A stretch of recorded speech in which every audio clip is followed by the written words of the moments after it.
আসসালামু আলাইকুম। পাঁচমিশালি রান্নাঘরের পক্ষ থেকে চলে এলাম আমি রেনেসা রুমা নতুন একটি ইউনিক রেসিপি নিয়ে। ফ্রিজে থাকা অনেক দিনের পুরনো মাছ দিয়ে কিভাবে মজাদার একটি আইটেম তৈরি করা যায় সেটিই আজকে আপনাদেরকে আমি দেখাবো।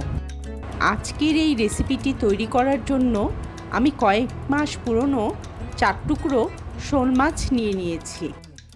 মাছগুলো অনেক পুরনো বলে আমি কয়েকবার লবণ মাখিয়ে মাছগুলো ধুয়ে নিয়েছি। এবার সামান্য লবণ, হলুদ গুঁড়া আর পানি দিয়ে পাত্রটিকে আমি চুলায় বসিয়ে দিব।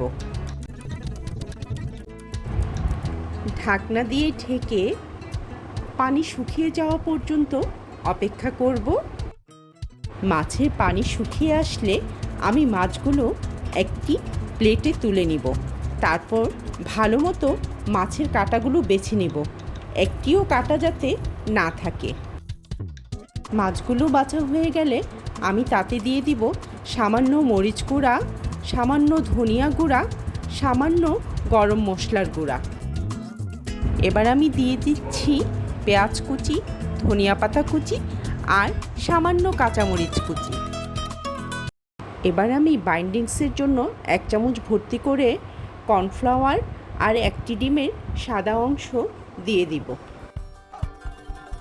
সব কিছু ভালো মতো মেখে ছোট ছোট বল তৈরি করে নিব। একটি কড়াইতে তেল গরম করে নিয়ে তাতে মাছের বলগুলো এক এক করে ছেড়ে দিব।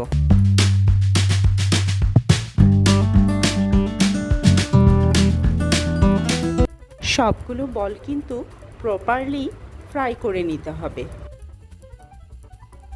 এই মাছের বলগুলো কিন্তু আপনারা গরম ভাতের সাথেও খেতে পারেন, কিন্তু আমি আজকে এগুলোকে রান্না করব ডাঁটা আর কেটে রাখা আলু দিয়ে।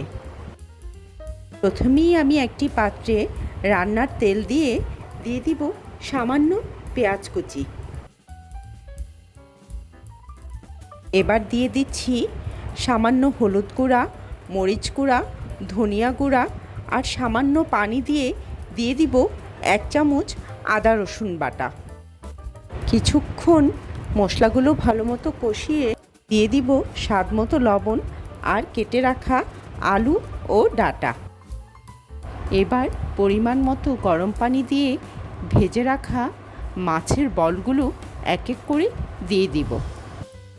এই রেসিপিটি যদি আপনাদের ভালো লাগে তাহলে অবশ্যই ভিডিওটিতে লাইক ও কমেন্ট করবেন এবং এরকম ইউনিক রেসিপি আরও পেতে চাইলে আমাদের ফেসবুক পেজ ও ইউটিউব চ্যানেলের পাশেই থাকবেন। রান্নাটি হয়ে গেলে আমি ধনিয়া পাতা আর কাঁচামরিচ দিয়ে গার্নিশ করে নিব। আমার রান্না বলে কথা না, আমার মেয়ে তো এই টেস্টি রেসিপিটি খেয়ে মহা খুশি। সে বলছে, মা এটা কি চিতল মাছের কোপ্তা? আমি হেসে বললাম, না রে, এটা শোল মাছের কোপ্তা। সবাই ভালো থাকবেন। আল্লাহ হাফেজ।